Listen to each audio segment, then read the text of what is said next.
बताइए रहमतुल्लाहि वबरकातुह।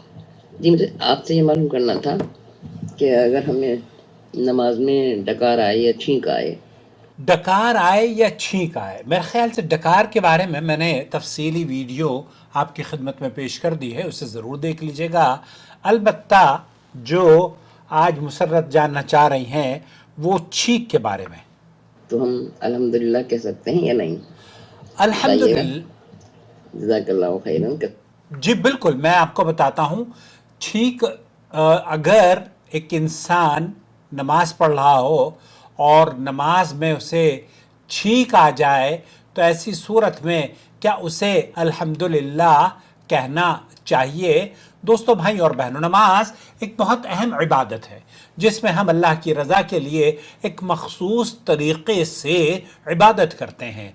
इस दौरान बाज़ मौक़े पर छींक आना या किसी और बात का होना मुमकिन है। छींक भी आ सकती है, डकार भी आ सकती है, और रीह भी खारिज हो सकती है, जमाई भी आ सकती है।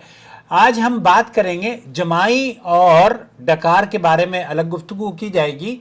अलबत्ता यहाँ जो बात की जा रही है कि जमाई के बाद एक इंसान क्या पढ़े, डकार के बाद एक इंसान क्या कहे। बहुत सारे लोग हैं डकार आती है तो वो मुख्तलिफ अल्हम्दुलिल्लाह, अस्तगफिरुल्लाह, इस तरह के कलमे कहते हैं। सही मौक़िफ़ क्या है वो आपको मैं बताऊंगा। अलबत्ता इस हवाले से कि नमाज में अगर कोई छींक आ जाए तो क्या कहना चाहिए। अगर नमाज में किसी शख्स को छींक आती है तो उसके लिए शरीयत में वाज़ेह हिदायत मौजूद हैं। उलमा कराम का फतावा भी मौजूद है कि नमाज में छींक आने पर अल्हम्दुलिल्लाह कहना जायज़ और सुन्नत है, और ये उस बात पर मबनी है कि छींक आना एक कुदरती चीज़ है, कुदरती अमल है कि नमाज में छींक आने पर अगर कोई आदमी अल्लाह का शुक्र अदा करता है तो शुक्र अदा करना भी ज़िक्र है अल्लाह का, और अल्हम्दुलिल्लाह कहना दीन की तालीमात के मुताबिक है। लेकिन इस सिलसिले में जो हदीस आपकी खिदमत में पेश करूँगा वो इस हवाले से वो मशहूर वाक़या है जिसे मुआविया बिन हकम सल्लमी रज़ियल्लाहु ताला अन्हु से वो मुंसलिक है, जो एक दिन नबी करीम सल्लल्लाहु अलैहि वसल्लम की इक़्तिदा में नमाज पढ़ रहे थे। नमाज के दौरान एक शख्स ने छींक मारी और छींका, और हजरत मुआविया ने फौरन कहा यरहमकल्लाह, अल्लाह तुम पर रहम करे। ये एक मामूल की बात थी, लेकिन जब दूसरे सहाबा ने ये सुना तो वो उनकी तरफ मुतवज्जे हुए। हजरत मुआविया ने कहा कि अफसोस, तुम मुझे क्यों टोक रहे हो, क्यों देख रहे हो? क्योंकि नबी करीम सल्लल्लाहु अलैहि वसल्लम ने असल में नमाज में पहले गुफ्तगू कर लिया करते थे। तो वो उन्होंने कहा कि तुम हम मुझे खामोश हाथों से, उन्होंने सहाबा ने उनको इशारा किया, फिर सहाबा ने उन्हें खामोश करने के लिए हाथों से इशारा किया, जिस पर मुआविया रज़ियल्लाहु ताला अन्हु खामोश हो गए। जब नमाज ख़त्म हो गई तो हज़रत मुआविया ने नबी करीम सल्लल्लाहु अलैहि वसल्लम से अर्ज़ किया कि आपने मुझे क्यों नहीं रोका?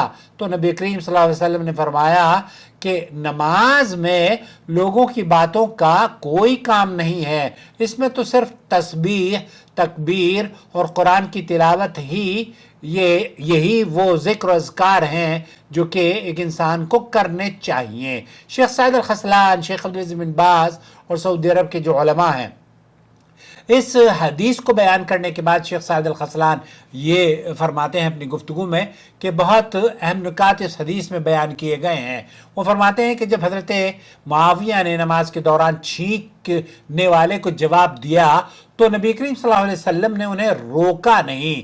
जिसने छींक मारी थी उसे नहीं रोका, बल्कि नबी करीम सल्लल्लाहु अलैहि वसल्लम ने उस छींक मारने वाले को न रोककर उस शख्स को रोका जिसने कहा यरहमकल्लाह, क्योंकि छींक मारने पर अल्हम्दुलिल्लाह कहना गोया कि ये अल्लाह का जिक्र बयान करना है, और जिक्र करना बिल्कुल जायज़ है। अलबत्ता यहाँ जो अब जब हम यरहमकल्लाह कहते हैं तो यरहमकल्लाह से ये मुराद होती है कि अल्लाह, वो एक आपसी कलाम है, और इस आपसी कलाम में नबी करीम सल्लल्लाहु अलैहि वसल्लम ने उस शख्स को मना किया जो چھینکنے کا یا الحمدللہ کا جواب دے رہا تھا۔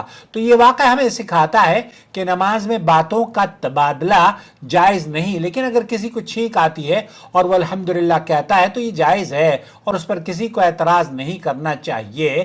نماز میں کسی دوسرے شخص سے بات کرنا جیسے کہ یرحمک اللہ کہنا یہ ممنوع ہے اور اس سے نماز فاسد ہو جاتی ہے۔ شیخ عبدالعزیز بن باز نے بھی فرمایا کہ اگر آپ کو چھینک آئے تو آپ بآواز بلند اگر ایسے نکل گیا ہے تو کوئی حرج نہیں، لیکن آواز کو آپ کو پست رکھنا چاہیے۔ ذکر و اذکار میں آواز پست رکھیں۔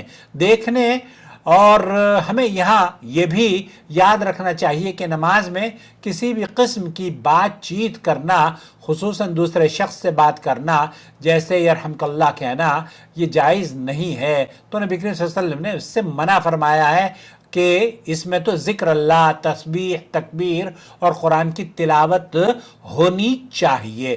شیخ سعد الخسلان نے یہ بھی فرمایا ہے اسی طریقے سے جب امام خطبہ دے رہا ہوتا ہے اور خطبے کے دوران وہ دعائیہ کلمات کہتا ہے تو دعائیہ کلمات پر آپ آمین کہہ سکتے ہیں یا درود نبی کریم صلی اللہ علیہ وسلم کا نام نامی آئے تو صلی اللہ علیہ وسلم بھی کہہ سکتے ہیں، لیکن کیا آپ کسی برابر میں اگر کوئی بیٹھا ہوا آدمی کوئی غلط بات بھی کر رہا ہو یا بات بھی کر رہا ہو آپ اس کو یہ متنبہ نہیں کر سکتے کہ تو خاموش رہے؟ اگر آپ یہ متنبہ کریں گے تو یہ آپ سے گفتگو ہوگی اور یہ منافی امور ہے اسلامی تعلیمات کے۔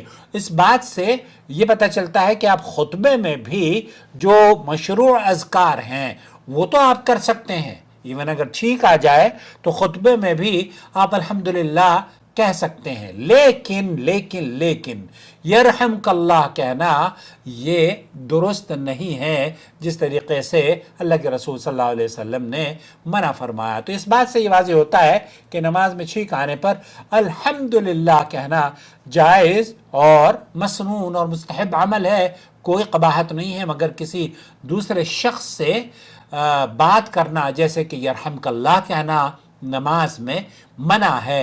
نبی کریم صلی اللہ علیہ وسلم کی تعلیمات ہمیں یہ سکھاتی ہیں کہ نماز میں صرف وہ باتیں جواز رکھتی ہیں جو دین سے ثابت ہوں اور ہمیں نماز کے آداب کا پورا خیال رکھنا چاہیے۔